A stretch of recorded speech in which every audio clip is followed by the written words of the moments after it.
산상보온이 참 어렵고도 쉬운 그런 내용인데, 모르면 한없이 어렵고 알면 그렇게 기쁘고 감사한 복음의 내용인데, 산상보온을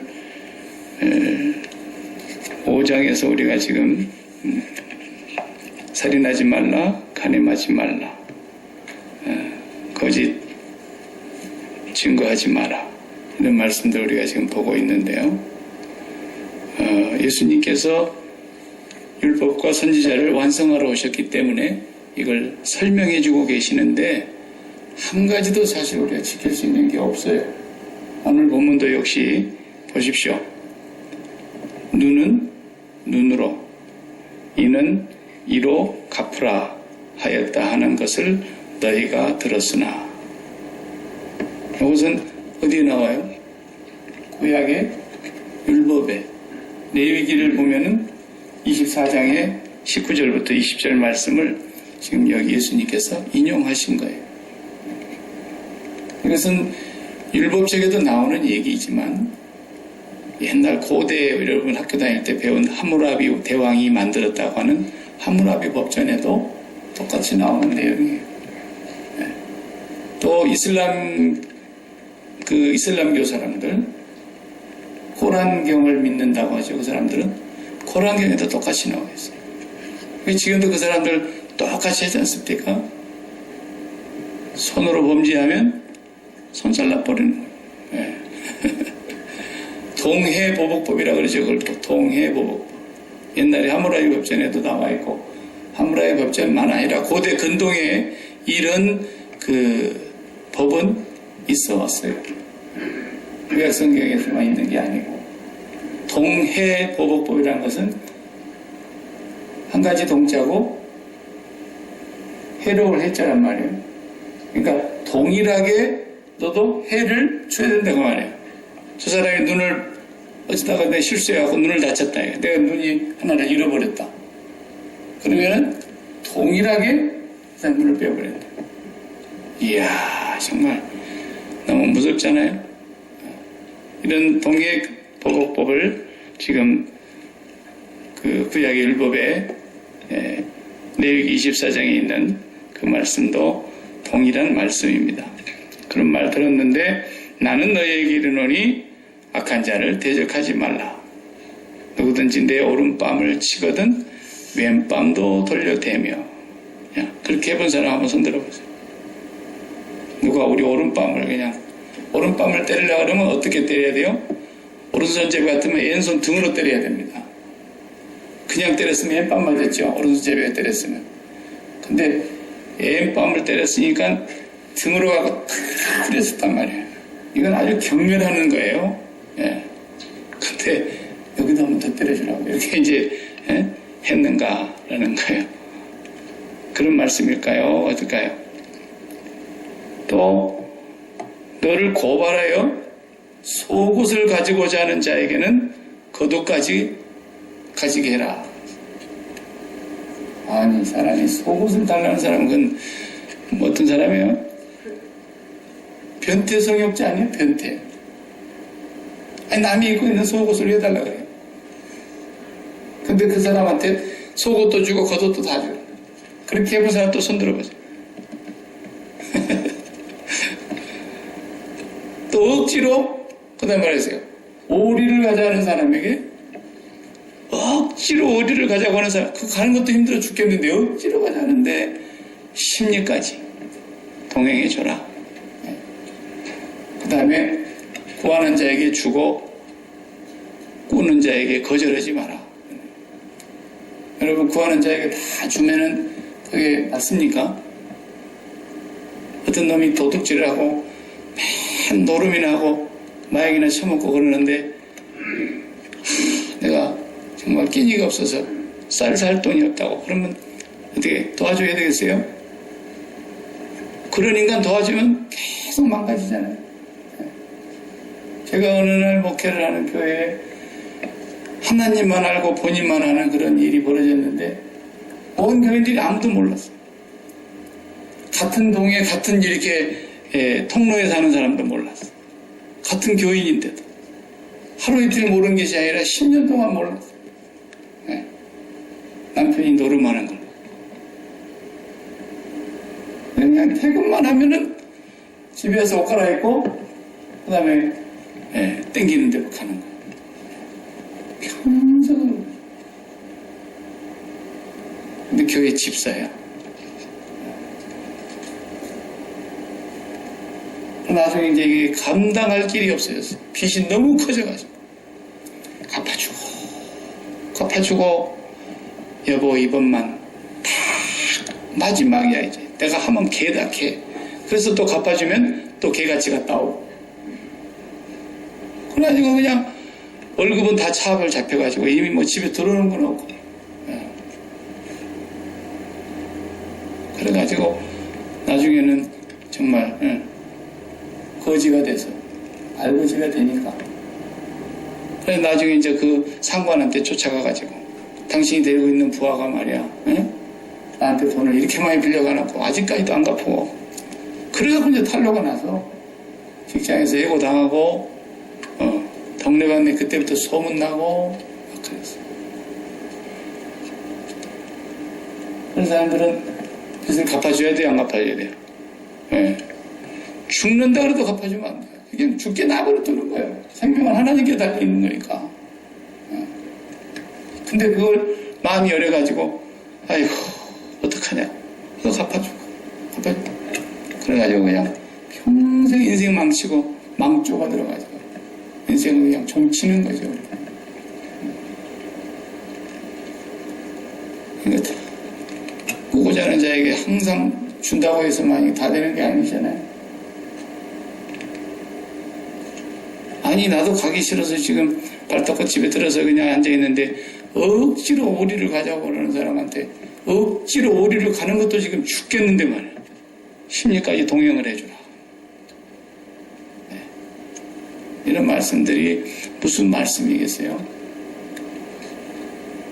예수님께서 오셔서 모세가 시내산에서 받은 그 계명을 이제 다시 예수님께서 오셔서 산 위에서 해석을 하시는데, 모세로부터서 받은 그 율법이 불완전한 거잖아요. 그게 완전한 것이면 예수님 오실 필요 있어요, 없어요? 없죠. 또 그것을 아무리 법이 완전하다 한들, 다시 말하면 그 법을 지킬 수 있는 사람이 있으면 예수님 오면 돼요, 안 돼요? 안 되는 거예요. 불공평한 거죠. 그러면 눈은 미쳤습니까?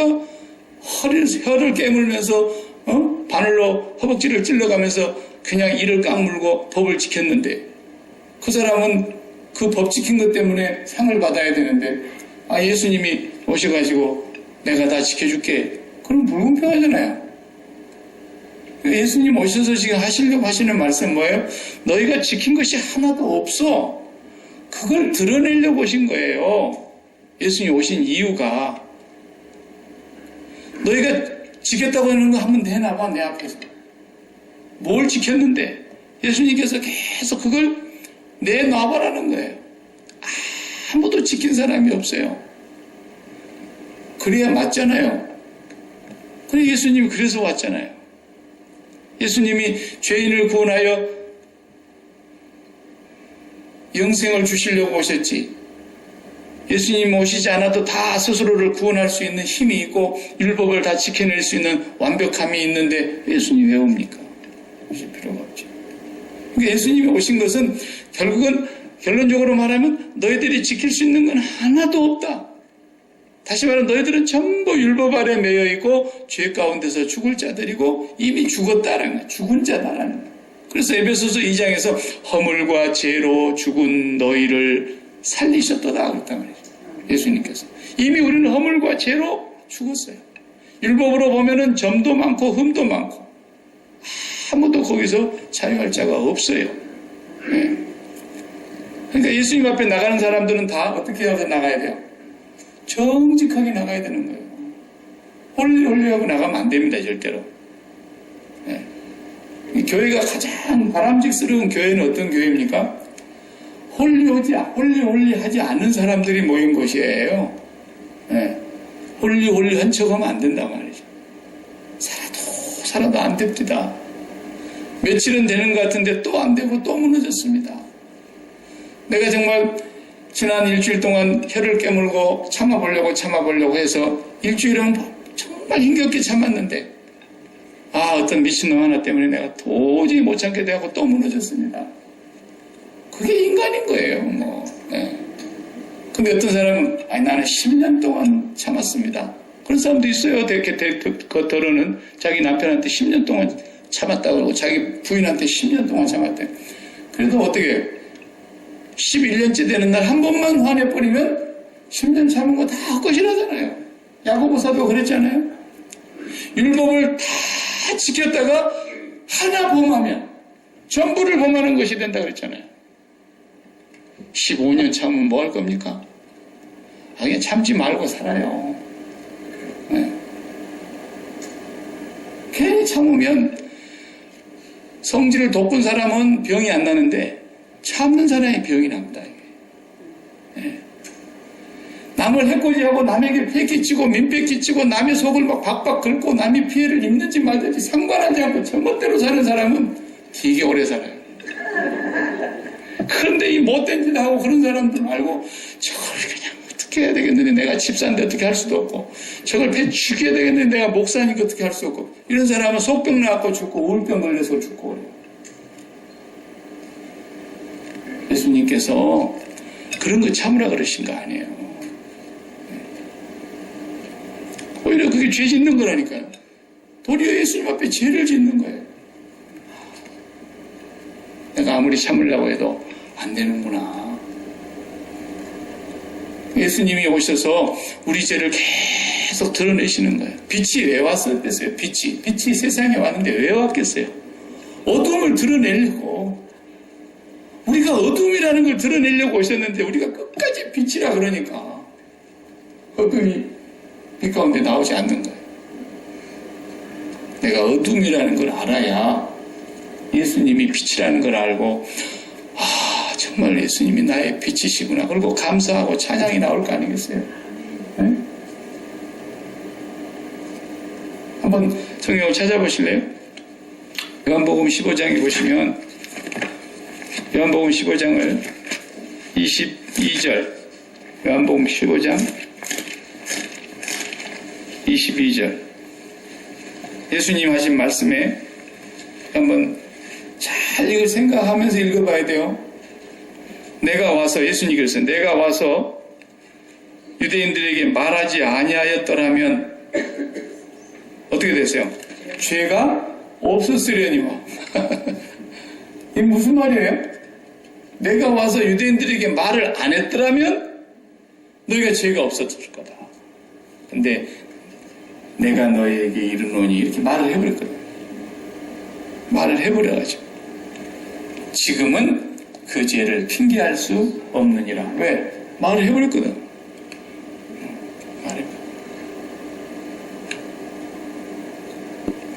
꼭 비근한 예는 안 되지만은 어떤 살인범이 끔찍한 죄를 저질렀는데 나한테 와서 실토를 해버렸어. 근데 내가 그걸 침묵하고 끝까지 지켜주면 어떻게 돼요? 나도 제일 공범이 돼버리는 거예요. 제가 나한테 그 말 안 했으면 내가 그냥 모른 척하고 가만히 있었으면 돼. 아는 것도 없으니까 처음부터서 그냥 있었으면 되는데 방송국에서 계속 몽타주를 보여주면서 이 사람을 본 사람은 신고하시기 바랍니다. 근데 걔가 나한테 실토를 해버렸어요. 사람 죽였다고. 내가 신고해야 됩니다. 신부는 고해성사를 하고 나면 그걸 죽을 때까지 지켜야 되는 것이지만 우리는 그런 거 없어요. 얘기해야 돼요. 그러니까 말을 안 했더라면 주님이 말씀 안 하셨더라면 우리가 죄인 줄도 몰랐을 거고 죄인도 아니 되는데 주님 오셔가지고 나는 너에게 이르노니 형제를 보고 라가라 하는 자는 공회에 잡히게 되고 미련한 자라 하는 자는 지옥불에 들어가게 되리라 라고 말씀하시고 나니까 다 죄가 드러난 거죠. 여자를 보고 음욕을 품는 자는 이미 마음에 간음하였느니라. 다 죄가 드러난 거죠. 그런 식이에요, 말하자면. 성경 공부 시간이 아니라서 제가 뭐 이렇게 원어를 써가면서 얘기할 수는 없지만 그 원어의 내용을 제가 오늘도 사전을 놓고 계속 찾아봤어요. 하루 종일 찾아봤어요. 그러니까 그 살인하지 말라는 말도 정확하게 말하면 살인하지 말라는 말이 아니더라. 어떤 습관적인 반복하는 얘기를 하는 단어인데 꼭 사람을 죽인 것만 얘기하는 것도 아니고 뭐든지 뭐 짐승을 죽이든지 뭘 도륙하든지 그 모든 것을 통틀어서 늘 반복해서 죽이지 마 그런 뜻이더라고요. 그냥 살인한다는 말은 성경에 보면 다른 단어가 있어요. 요한복음 8장에 보면 너희 아비는 마귀다. 그 마귀는 처음부터 살인한 자요. 거짓의 아비였다 그랬을 때 그때 그 살인한 자라는 말은 다른 단어예요. 근데 여기 산상보훈에 예수님이 말씀하신 살인하지 말라는 그런 단어를 안 쓰셨어요. 제가 이렇게 찾아봤죠. 그래서 살인하지 말라, 간음하지 말라, 도적질하지 말라 오늘 본문에 와서도 역시 뭐 오리를 가자는 사람한테 심리까지 가져라 이런 말씀들은 결국은 윤리나 도덕을 가르치시는 그런 교양이 아니라는 것을 아셔야 됩니다. 이것은 아무도 지킬 수 없어서 내가 왔는데 이제는 내가 이 모든 것을 다 완성했고 내가 이룰 거야. 아직 십자가를 지시기 전이지만 예수님이 오셔서 이걸 완성시키시는데 무엇으로? 십자가의 죽으심으로 완성시키실 것에 대하여 말씀하시기 때문에 5장의 내용은 전부 예수님이 하신 일을 말하려고 하는 거예요. 예수님이 하신 일.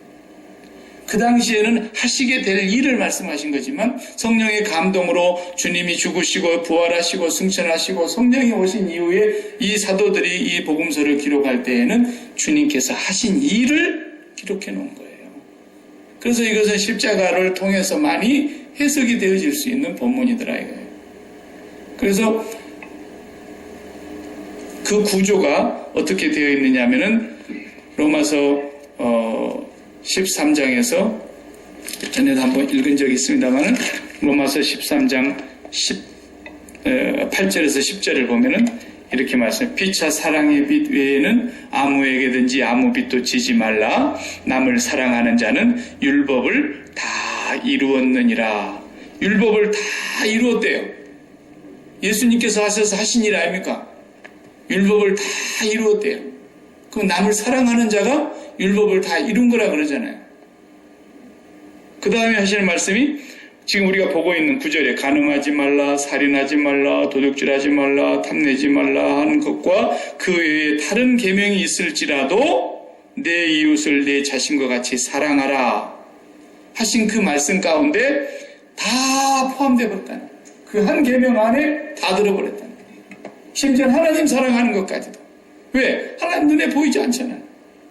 하나님 우리 어떻게 사랑해요? 그런데 내 이웃을 나를 사랑하는 것처럼 사랑해버리면 하나님 사랑하는 거라는 거예요. 이것이 십자가를 통해서 해석되어야만이 이게 복음이 되는 거예요. 그렇지 않으면 그냥 수바이처 박사님처럼 저 아프리카에 가가지고 배고픈 아이들 기아에 허덕이는 그 사람들을 위해서 박사학위를 5개나 갖고 있는 사람이 다 인생을 포기하고 뭐 아프리카에 가서 그 사람들을 위해서 살았다. 그러면 그 사람이 하나님 믿는 사람이고 하나님 사랑하는 사람입니까? 아니에요. 슈바이처 박사는 예수님을 나의 구주로 믿지 않았어요. 슈바이처 박사는 그냥 예수님의 얘기를 성경을 통해서 접하고 이 양반이 예수님은 위대한 성인이고 도덕군자 중에 도덕군자이시고 가장 위대한 스승 중에 스승이라고 봤어요. 하나님의 아들이시며 나의 죄를 대속하셔서 나를 위해서 죽으시고 부활하셔서 나의 구원자 이런 고백을 슈바이처 박사는 하지도 않은 사람이에요. 자기 그래도 그렇게 얘기를 했어요. 네. 그러니까 이렇게 선한 일을 한다고 해서 하나님을 사랑하는 것은 아니에요. 그렇기 때문에 내 이웃을 내 몸과 같이 사랑한다 그럴 때 내 이웃이 먼저 첫 번째 누구예요? 나예요. 나. 내가 나를 사랑해야 돼요. 근데 그 사랑하는 방법이 뭐예요? 나뿐이 모르고 나를 위해서라는 것은 모든 걸 다 희생시키고 나 중심으로 살아. 이게 나를 사랑하는 게 아니라 내가 진짜 구원을 받아야 된다는 거예요. 내가 구원 못 받은데 나를 사랑하는 겁니까 그게? 내가 진짜 진리 안에 거하고 그리스도 안에 거하고 주님이 내 안에 내가 주님 안에 거하는 것이 진짜 사랑이죠. 그러면 우리가 진짜 사랑이 뭐예요? 그리고 나서 다른 사람을 사랑한다는 것은 그 사람도 진리 안에 거하게 하고 그 사람도 예수 그리스도 안으로 들어오게 하는 것. 내가 가지고 있는 진리를 그 사람에게 줄 수 있는 것. 그게 진짜 사랑이에요. 그 사랑 아니면 사랑이 아니라니까. 수바이처 같은 사랑은. 그건 세상 사람들이 정해놓은 사랑이에요. 그러나 리빙스턴은 달라요. 리빙스턴은 진짜로 예수 그리스도를 자신의 구주로 믿고 예수 그리스도를 통해서 자기가 새 생명을 얻고 진리를 가지고 그들에게 나아가서 예수를 줬던 거예요. 예수를. 그러니까 아프리카 사람들이 아는 거예요. 리빙스턴이 죽어가지고 그 시신을 옮겨가려고 그러는데 아프리카 사람들이 다 길을 막고서 안 된다. 이 사람은 우리 곁에서 떠나게 할 수 없다. 죽었는데도. 그러나 슈바이처 박사는 아무도 그를 존경하지 않았어요. 실상을 아는 사람들. 근데 오늘 슈바이처 박사가 더 훌륭하다고 생각하고 막 슈바이처 전기 읽으면서 나도 그렇게 슈바이처처럼 생애를 산다고. 어떡하겠어요. 인생이 속고 속는 거지. 그러니까 어떤 계명이 있을지라도 내 이웃을 내 몸과 같이 사랑하라 그랬으니까 내 몸을 사랑하는 것은 내가 진리 안에 거하게 하는 거예요. 하나님이 나를 그렇게 사랑하셨다는 걸 알게 됐잖아요. 내가 정말 하나님 안에, 하나님이 내 안에, 내가 하나님 안에 그렇게 거하게 되는 예수로 말미암아 내가 그렇게 된 것을 깨닫고 나니까 내가 얼마나 하나님 앞에 축복을 받은 사람인가를 알고 나니까 내가 이제부터 누구를 사랑하는데 어떻게 사랑해요? 그냥 슈바이처럼 가서 먹을 거 해결해줘요? 그게 아니다라니까요. 진정으로 저들 속에도 내가 가진 진리가 그들 안으로 들어갈 수 있도록 진리를 전달해 줘야 되는 거예요. 그게 진짜 사랑인 거예요. 그렇게 사랑하고 있을 때 하나님께서는 나를 어떻게 간주하신다는 거예요. 네가 나를 진짜 사랑하는구나 라고 하나님이 인정해 주신다고 말이에요. 네. 그래서 사랑은 이웃에게 악을 행하지 아니하니 그러므로 사랑은 율법의 완성이다. 예수님이 오셔서 율법을 완성하셨잖아요. 예수님이 오셔서 뭐 하셨다는 거예요? 사랑하셨다는 거예요. 내가 하나님의 사랑이야. 하나님은 사랑이신데 바로 내가 하나님의 아카페 사랑이야. 하나님이 그걸 완성시켜 주셨다. 그 사랑. 그래서 산상보훈에 와서 5장에서 하려고 하는 그 얘기는 전체가 뭐냐면 너희들 가운데 이 율법대로 산 사람 있으면 나와봐. 아무도 없잖아. 우리는 지켰는데요. 바리새인들이 그랬어요. 그래? 지켰어? 여자를 보고도 마음속에 너 음욕 한 번도 품지 않았어? 그 말만 갖고도 걸려 넘어지는 거야. 너 형제를 보고 마음속에 미워하지 않았어? 그것만 갖고도 걔는 살인했다고. 문자 그대로 해석해봐도. 그런데 그 사람들은 끝까지 자기들의 어두움을 깨닫지 못해. 자기 백성을 찾아왔으나 자기 백성이 그를 영접지 아니하였고 어둠이 빛을 깨닫지를 못하더라고. 이게 저주받은 거예요. 그러니까 예수님께서 옛사람의 말한 바 그렇게 끝난 게 아니에요. 내가 너희에게 말하노니 그렇게 해버리잖아요. 그랬으니까 내가 너희에게 말하지 아니하였다면 죄가 없었으려니와 이제는 그 죄를 핑계할 수 없으리니. 왜? 예수님 와서 말하셨으니까. 죄가 다 드러났어요. 요한복음 15장에서 그렇게 말씀하십니다.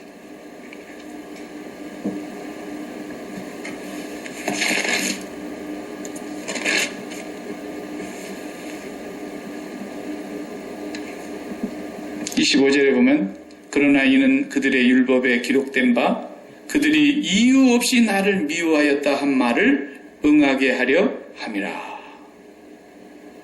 이유 없이 주님을 미워하는 거예요. 이유 없이. 주님이 오셔서 뭔 일 하셨어요? 미움받을 일 하셨어요? 병자를 고쳐달라고 그러면 병자 고쳐줘. 배고프다 그러면 떡을 만들어줘. 귀신 내쫓아줘. 각색 질병 가진 사람들 다 고쳐줘. 그리고 와서 천국의 비밀을 알려줘. 주님 오셔갖고 뭐 미움받을 일을 하신 적이 있냐 이 말이에요. 주님 미움받으신 한 일이 하나도 없는데 미워해요. 뭐 때문에? 주님이 말하시기 때문에. 주님이 말하시기 때문에. 왜? 하나님의 말씀으로 오셨으니까. 주님이 말씀하시니까 막 미워하는 거예요. 주님이 말함으로써 그들의 죄가 다 드러나니까 미워하기 시작했다. 못 알아들어요. 어떻게 말하든다 그랬어요? 15장 26절에 내가 아버지께로부터 너희에게 보낼 보혜사 곧 아버지께로부터 나오시는 진리의 성령이 오실 때에 그가 나를 증언하실 것이요. 그분이 오셔서 이제 예수님을 증거해 주심으로써 사람들이 알게 된 거예요. 그 전까지는요, 베드로도 몰랐고 안드레도 몰랐고 야고보도 몰랐고 요한도 아무도 몰랐어요. 십자가에 부활하시고 죽으시고 부활하신 뒤에 성령이 오셔서 깨닫게 해주시고 증거해 주실 때까지 아무도 몰랐다니. 우리도 마찬가지입니다. 지금도 몰라요. 지금도 아는 것 같은데 주님을 한참 모르는 거예요. 그 모르는 이유는 주여 내가 모릅니다. 그러면 가르쳐 주시는데 난 다 아는데요. 그러니까 안 되는 거예요. 나는 다 아는데. 목사는 다 알까요? 아니에요. 목사도 헛소리를 너무너무 많이 하는 거예요. 주님이 불쌍히 여겨주시니까 그냥 목사하는 거지. 얼마나 헛소리 많이 하고 틀린 소리 많이 하고 거짓말도 많이 하고 그랬는지 몰라요. 저도 그랬어요. 그러니까 하나님 앞에 늘 주여 잘 모르오니 가르쳐 주시옵소서 그래야 된다니까. 예수님 그것 때문에 오셨는데. 또 요한복음 9장을 봐봐요. 요한복음 9장을 다 같이 펴서 39절을 한번 보세요. 요한복음 9장 39절.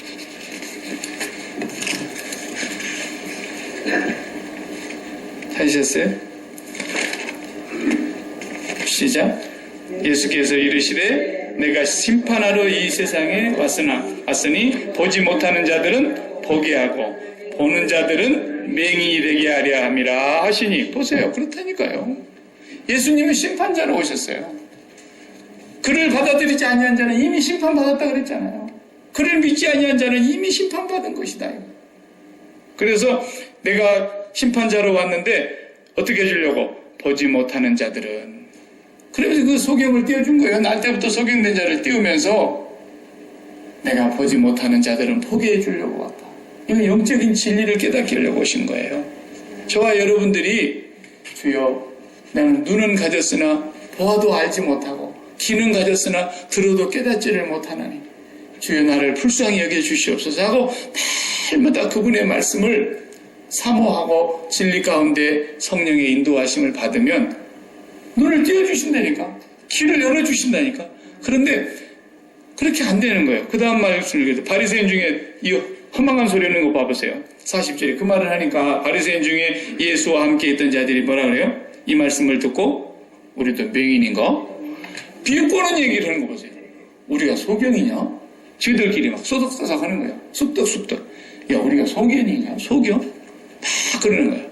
그러니까 예수님이 듣고 그 말씀 듣고 말아요. 예수께서 이르시되 너희가 맹인 되었더라면 죄가 없으려니와. 아니 그냥 띄워줄 텐데 그 말 안 하고 너희가 맹인 되었더라면 죄가 없으려니와. 너희가 본다 하니 너희 죄가 그대로 있느니라. 보세요. 못 본다니까요. 못 봐요. 못 들어요. 그래서 이사야 선지자가 주여 나를 보내소서 내가 여기 있습니다. 그러니까 아니 여호와 하나님께서 뭐라 그러세요? 그래 네가 가서 전하기는 전해봐라마는 저들이 듣기는 들어도 알지 못하고 보기는 보아도 알지 못하고 듣기는 들어도 깨닫지 못할 것이다. 그들이 완악하여 도리어 와서 고침을 받을까 내가 염려하노라 그랬어요. 못 알아들어요. 끝까지 못 알아들어요. 근데 이 예수님의 말씀 알아듣는 자들은 얼마나 복이 있습니까? 그러니까 예수님께서 귀 있는 자는 들을지어다. 이 말씀을 듣는 이가 복이 있다 그랬고. 네. 정말 너무너무 하나님의 은혜가 큰 것이죠. 오늘 우리가 여기서 볼 때에 겉옷과 속옷의 얘기는 뭐냐면, 속옷은 율법을 얘기하는 것이고요, 겉옷은 예수님의 의의 옷을 얘기하는 것인데, 그 속옷을 달라고 얘기하는 사람한테 겉옷을 같이 줘라 그랬어요. 그러니까 율법밖에 모르는 사람들에게 정말 우리가 예수 그리스도의 진리의 겉옷을 줘야 된다는 말씀을 하시려고 그러는 거예요. 그래서 예수 그리스도의 그 의의 옷을 입은 자가 바로 그리스도인이라고 그랬잖아요. 갈라디아서의 3장 27절에 그리스도 예수로 말미암아 세례를 받은 자는 그리스도로 옷 입었느니라 그랬잖아요. 우리가 평생에 이 땅에 사는 동안에 그리스도로 옷 입고 살다가 가는 겁니다. 그렇잖아요. 그리스도의 의의 옷을 입혀주시기 위해서 주님이 오신 것이고, 아담과 하와 첫사람이 그 옷을 벗어버린 거예요. 그 옷을 벗어버리고는 자기들이 옷을 해서 지어 입느라고 얼마나 고생을 하는지 몰라요. 아니, 하나님께서 그냥 양의 털 옷을 그냥 가죽 옷을 지어줬는데도 그것을 또 벗어버리고 계속해서 자기들이 옷을 지어 입어. 그러고 있어요, 인생들이 평생. 그 옷을 서로 지어갖고 네가 잘 입냐? 내가 잘 입냐? 계속 그러고 있는 거예요. 지들이 만들어 놓고. 그 옷이 뭡니까? 하나님 대신해서 입은 옷이 뭐예요? 걱정이 없게 하려고 하는 옷. 마음 놓고 살고 행복하게 살고, 이만큼 하면 나는 이제 만족한다, 이 정도 되면 나는 두려움이 없다, 이 정도 되면 나는 이제 성공했다, 이런 옷을 입으려고 하려고 그 옷을 전부 만들어 놓고, 그 옷 때문에 어떤 사람은 기가 죽고, 그것을 옷이라고 생각하니까 기 죽는 거예요. 5,000불짜리 백을 하나 탁 들고, 그 다음에 5,000불짜리 반지 하나 딱 끼고, 그 다음에 2,000불짜리 옷 하나 딱 걸치고 이러고 다니면은 그 사람은 옷을 잘 입었다고 생각하는 거예요. 근데 그냥 미국 사람들은 누가 그런 사람 있습니까? 다 찢어진 청바지 흐르는 거상에다가 티 하나 걸쳐 입고 다녀도 아무렇지 않게 다니잖아요. 왜 그래요? 기독교 사상이 밑바탕에 뿌리가 있으니까 그러는 거예요. 우리 동양사상은 전부 공자 명자 때문에 이거 말이지, 냉수를 마셔도 고기 먹은 것처럼 이빨 쑤셔야 되고, 전부 보여주기 위해서 살고 말이에요.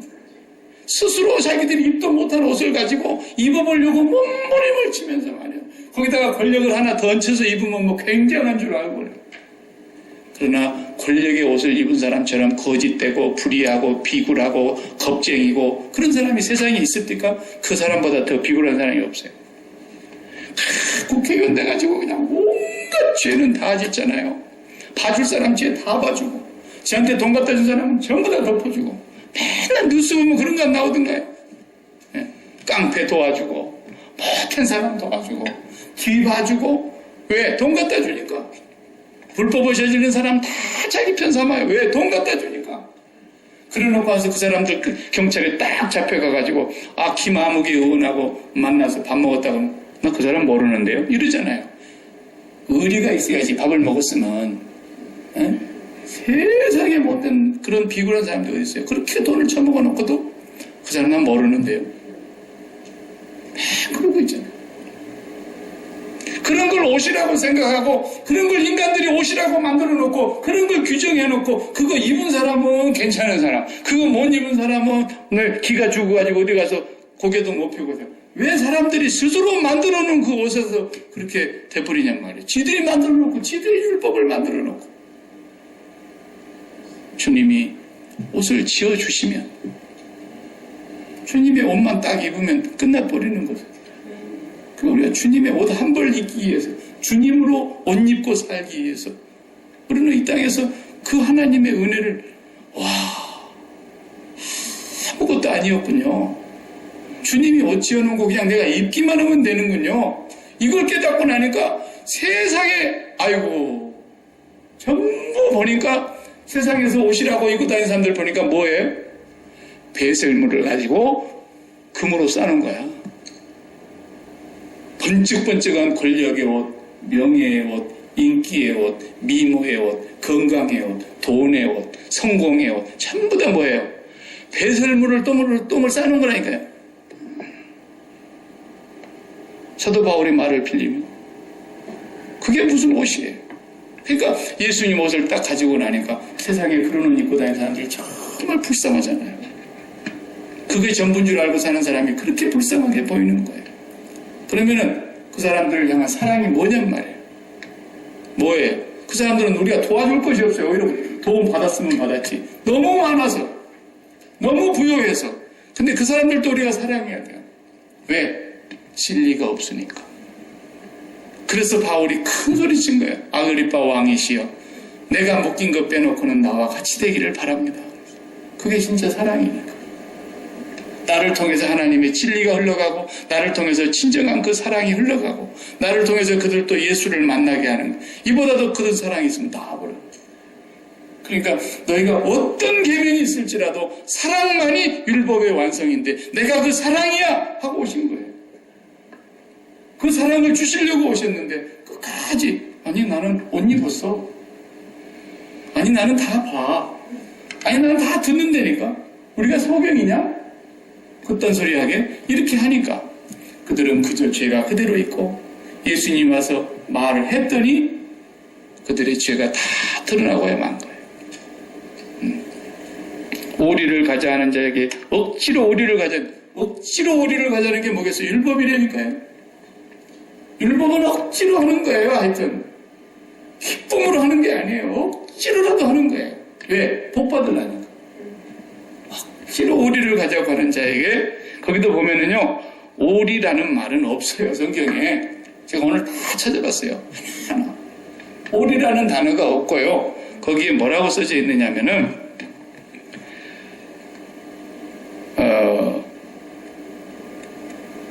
천일 이렇게 써져 있어요. 이게 뭔 말인가? 천하고 일이에요. 이게 뭔 말인가? 아무리 이게 찾아봐도 천하고 일이 뭔가? 천하고 일. 그리고 심리를 가졌는데 심리라는 단어는 아예 없고요. 심리라는 말도 없어요. 왜 이걸 이렇게 번역했을까? 이렇게 봤어요. 성경을 이렇게 번역한 이유가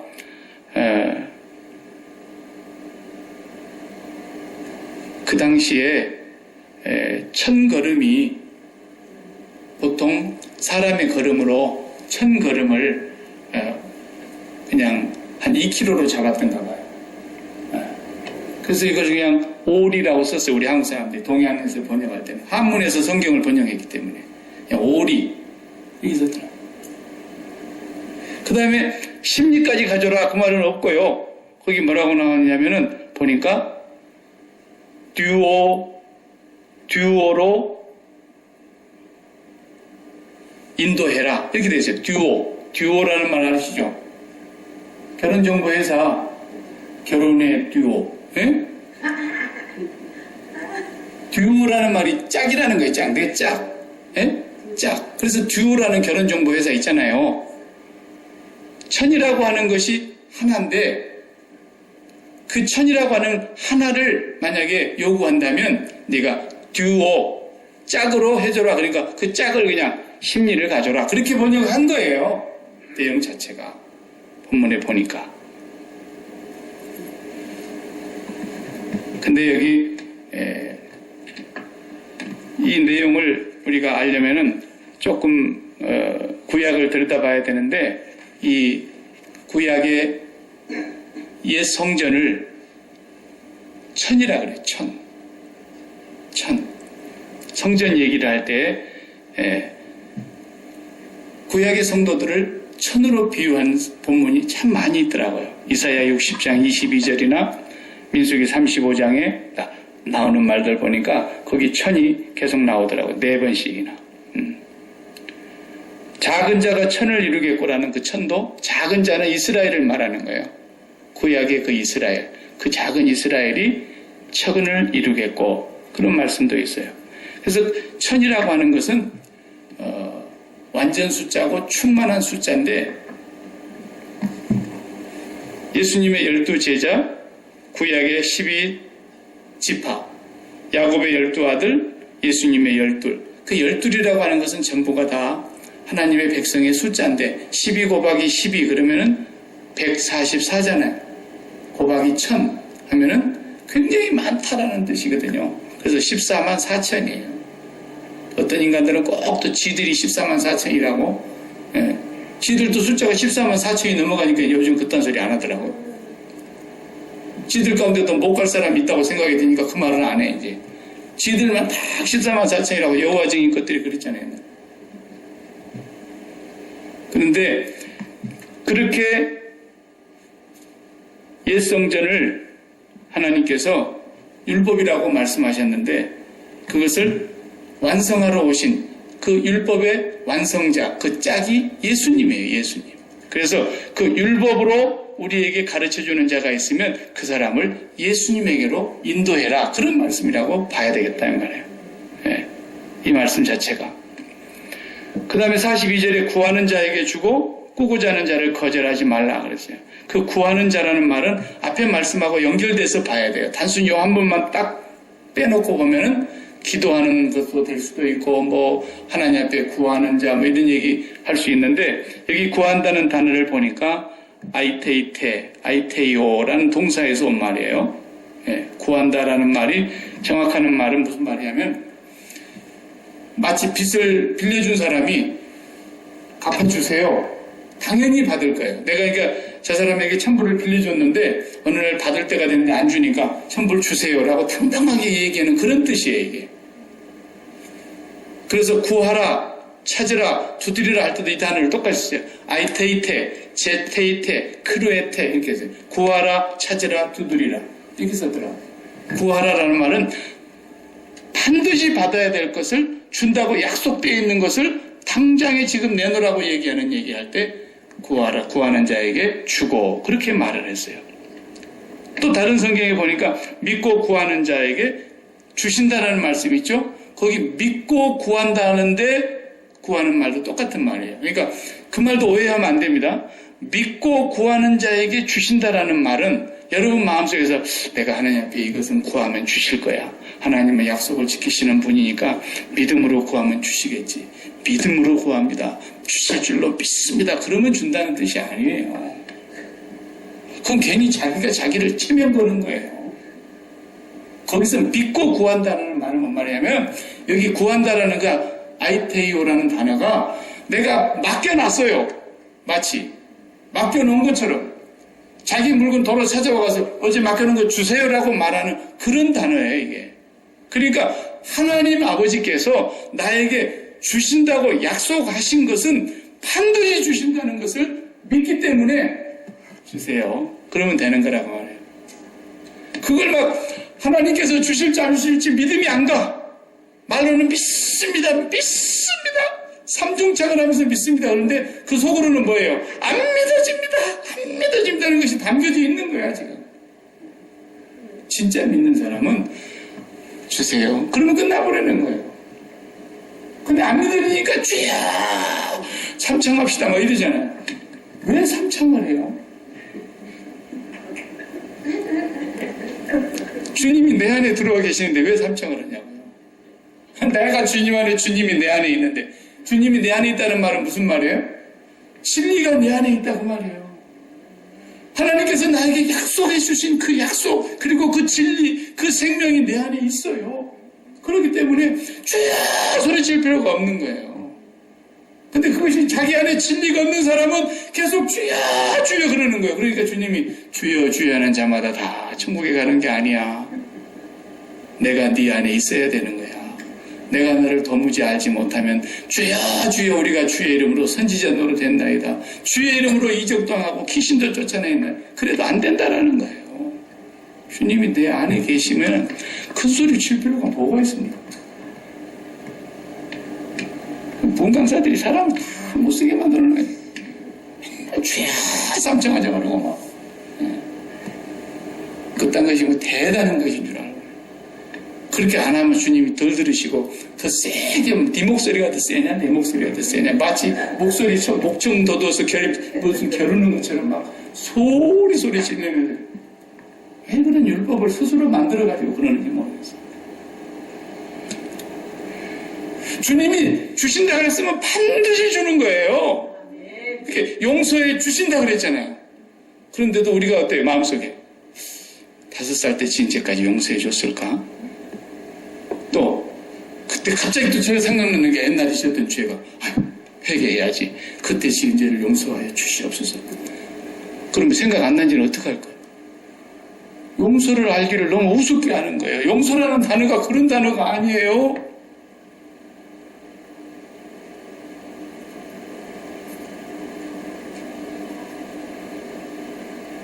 보세요. 저기 태양이 있지요. 태양이 있는 거 믿어야 안 믿어요? 믿기 전에 알잖아요, 우리가. 그럼 지금 달 떴어요. 달이 있음도 우리가 알아요. 근데 달이 발광체예요, 반사체예요? 예? 달이 스스로 빛을 내는 거예요, 반사해서 빛을 지금 발하고 있는 거예요? 반사해서 비추고 있잖아요. 달은 까만 거예요. 태양 없으면 달은 안 보이게 돼 있어요. 반드시 그것을 지구가 가려버리면 그래서 그냥 월시교하고 일시교하고 막 그런 일이 벌어지잖아요. 지구가 가리고 달이 가리고 막 이러니까. 근데 태양은 발광체니까 항상 빛나고 있어요. 그리고 달은 태양을 보는 순간에 빛을 반사하는 겁니다. 그러면 우리가 달을 저녁에 이렇게 보고 있으면서 뭘 알아요? 태양이 비치고 있구나. 달을 보면서 그 얘기를 하는 거예요. 맞죠? 달이 환하게 빛나네. 거기까지만 아는 사람은 유치원생이고, 달이 태양에서 지금 빛을 받아갖고 우리한테 이렇게 빛을 보내네. 그건 상당히 과학적인 거예요. 달을 보면서 태양이 있음을 아는 거예요. 똑같아요, 영적인 원리가. 이 세상에 어두움이 왜 있어요? 이 세상은 어둠이라니까? 처음부터 어둠이었고, 우리가 태어나 보니까 어둠이었어요. 세상 자체는 빛이 없어요. 그 빛이 오기 전에는 빛이 없었어요. 그래서 어둠과 혼돈과 흑암이 깊은 위에 있었어요. 이 세상은 항상 그래요. 어둠이라니까. 근데 이 어둠을 왜 두신 거예요? 빛이 있음을 알게 하시려고 그러는 거예요. 빛이 있음을 알게 하시려고. 그러니까 둘째 아들이 막 아버지 유산 내놓고 유산 먼저 주세요. 그거 막 받아갖고 나가니까 저런 후레아들 놈이 있는 거. 이게 아니라는 거예요, 성경은. 그런 얘기 하려고 그러는 게 아니에요. 그냥 나가서 얘가 이제 나하고 떨어지는 순간 얘가 어떻게 될 것을 아버지는 알아요. 그래도 내버려 두잖아요, 어둠으로 가도록. 가만히 내버려 두는 거예요. 그리고 가서 어둠 속에서 마음껏 진을 봤더니 마지막에는 돼지 지엄열배도 주시는 사람이 없어서 죽게 생겼는데 아버지 집에 회개하고 돌이켜서 오는 거예요. 그런데 아버지가 말해요. 아들은 와서 아들이라고도 나는 일컬음을 받지 못하겠습니다. 그러면서 왔죠. 오는 사람은 그렇게 와야죠, 당연히. 그러나 와보니까 아버지가 어때요? 이미 다 용서해놓고 있어요. 오면 잔치를 하고 준비하고 있었어요. 가락지 다시 끼워주고 신발 다시 신기고 옷도 다시 입히고 동네 송아지 잡아서 잔치해버리잖아요. 그러니까 아들아, 아버지, 나는 아버지 아들 아버지가 입 막아버려요. 말도 못하게. 용서라는 건 그런 거라니까요. 아버지가 용서한다 그래서 완전히 용서하시는 거예요. 우리가 어둠 속에 있었던 모든 삶이 다 눈 녹듯이 없어져 버린 거예요. 아버지 역사의 속에서. 완전히 용서하는 거예요. 요만큼도 안 남아있단 말이에요. 그 말을 사도 바울이 신학적으로 표현할 때 이렇게 표현한 거예요. 내가 세상에 대하여 죽었고 세상이 나에 대해 죽었습니다. 세상이 온데간데 없어져 버렸어요, 내 앞에서. 하나님이 나 앞에서 세상을 없애버렸다니까요. 더 이상 세상이 나를 어떻게 할지도 못해요. 왜? 나도 세상에 대하여 죽었기 때문에. 깨끗이 용서하신 거예요.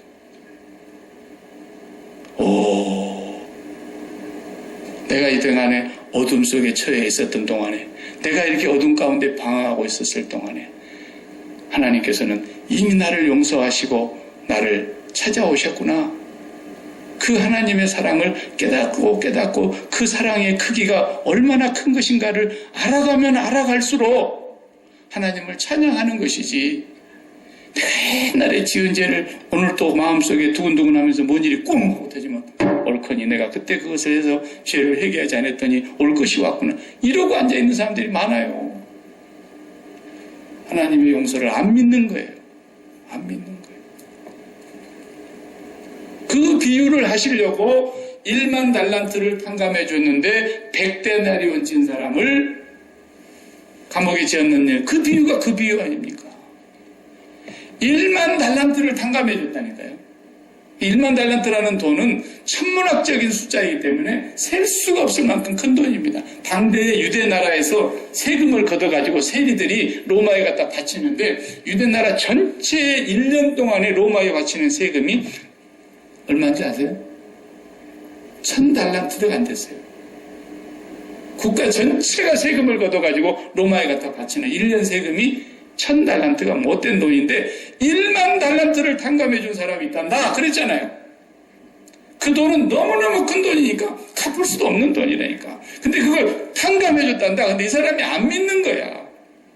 안 믿으니까 가서 100데나리온 빚진 그 동료를 잡아다가 나도 지금 빚 갚아야 돼 이놈아. 빨리 빚 갚아 너. 나도 지금 빚 갚아야 돼. 너도 빨리 빚 갚아. 이런 거예요.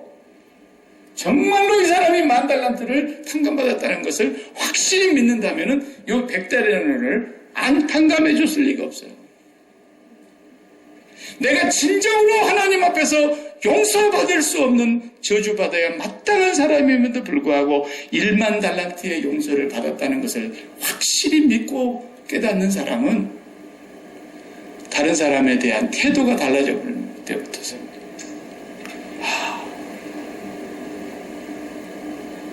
나도 저 사람하고 똑같은 인간인데 하나님이 나를 용서하셨어. 저 사람도 그렇게 하나님이 용서해 주셨다는 사실을 깨닫게 되기를 얼마나 바라는 그 마음으로 내가 바뀌는 거예요. 이런 100데나리온을 막 안 갚았다고 막 그 생제를 눈에다 집어 넣어버리려고 그 사람은 자기가 지금 용서받았다는 사실을 못 믿는 거예요. 안 믿는 거예요. 모르는 거예요. 그러니까 그런 짓을 하는 것이지 자기가 그렇게 큰 용서를 받았다는 그 감격과 그 기쁨이 있는 사람이 100데나리온을 용서 안 할 리가 없어요. 아시겠습니까? 그런 겁니다. 우리는 철저하게 하나님을 믿고 구한다는 말은 내가 이렇게 간절히 믿습니다. 믿으니까 하나님 꼭 주시옵소서 그런 기도가 아니라니까. 하나님이 반드시 이루어놓은 사실과 약속해 놓은 것은 어떤 일이 있어도 당당히 빚받을 것처럼 주세요. 이렇게 얘기하는 거라는 거예요. 그런 사람을 뭐라 그랬어요? 거절하지 마라 그랬어요. 그 앞에 본문하고 이걸 연결해서 보면 무슨 말이에요? 정말로 나에게 예수님께서 사마리아 여인에게 내가 너에게 물을 달라 하는 이가 누구인 줄을 네가 알았더라면 네가 도리어 나에게 물을 달라고 구했을 것이다. 그 구한다는 말이 그 뜻이에요. 여자가 처음에는 몰랐어요. 아니까 나중에 그 물을 내게 주셔서 그 물을 내게 주십시오. 네. 그걸 구하는 자를 우리가 거절하면 안 돼요. 오늘 우리가 이 주변에 나가서 보세요. 그 하나님의 사랑을 깨닫지 못해서 오늘 또 목말라가지고 목마른 현상이 나오는데 여러 가지로 나오는 거예요. 목마른 현상이 한 가지로만 나오는 게 아니에요. 어떤 사람은 막 분노로 나오고 어떤 사람은 그냥 이만큼도 자기의 삶을 양보하지 않고요. 누구한테 지지 않으려고 그러고요. 자존심을 세우고요. 이런 모든 것들이 다 왜 그래요? 목이 말라서 그런 거예요. 이런 사람들을 불쌍히 여기고 이런 사람들이 달라 그럴 때 거절하지 마라. 끌어오는 사람에게 절대로 거절하지 마라.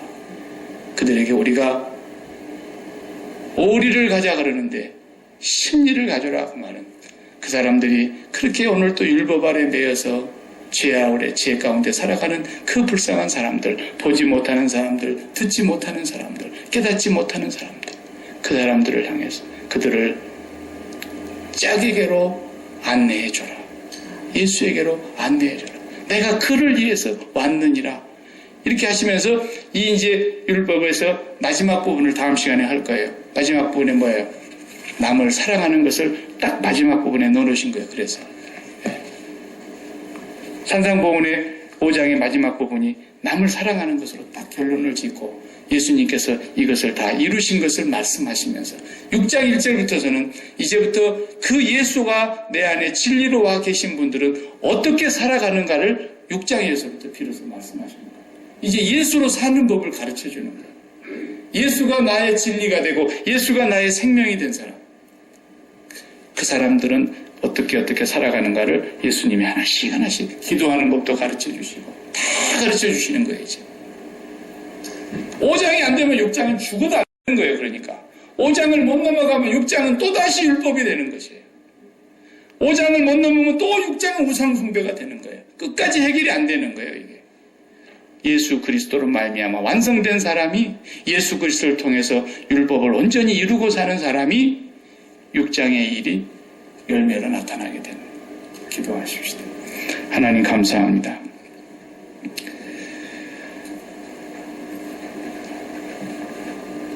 우리는 어두움입니다. 우리는 죄와 허물로 죽은 자들이었습니다. 그럼에도 불구하고 하나님 우리를 절대로 포기하지 아니하시며 사람이 독주하는 것을 하나님께서 좋지 못하게 보시고 우리의 신랑이 되어 주실 예수 그리스도를 보내어 주셔서 예수 그리스도와 하나됨으로 말미암아 우리가 온전한 생명이 되게 해주시고 하나님의 아들들이 되게 해주시고 영원한 소망을 갖고 살게 해주신 것을 감사합니다. 주님의 그 크신 은혜와 그 놀라우신 사랑을 날마다 깨달아 알아가는 성령의 가르치심과 인도하여 주심이 늘 우리의 심령 속에 충만하게 하여 주셔서 우리가 이 세상 살아가는 동안에 율법이라는 또 다른 멍에를 다시 만들고 또 메고 종살이하지 않도록 우리를 지켜주시옵시고 예수 안에서 참 자유하는 삶을 살아가는 저희들 되게 하여 주시옵소서. 예수님의 이름으로 기도하옵나이다. 아멘. 아멘.